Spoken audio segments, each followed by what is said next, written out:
হ্যাঁ, এবং আপনাদের অনেক মনোরঞ্জন দিবেন তিনি। আপনারা গান শুনেছেন, আপনারা কবিতা আবৃত্তি শুনেছেন, ইংলিশ কবিতাও শুনেছেন, কিন্তু তিনি একটু ভিন্ন আঙ্গিকে আমাদের মাঝে চলে আসছেন। আমাদের সিলেট থেকে আগত ক্ষুদে শিল্পী, সে একটি গজল আপনাদেরকে শোনাবে, আশা করি ভালো লাগবে।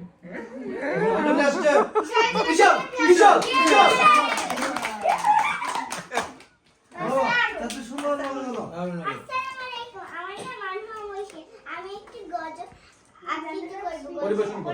পরিবেশন করব। গজলটির নাম হচ্ছে কি কুরআন মধুর বাণী।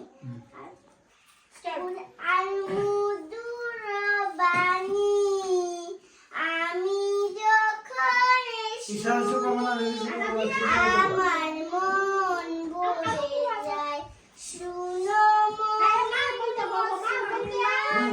পড়ে দেখো না কুরআন, কত শান্তি পাওয়া যায়। কুরআন আমার শেষ।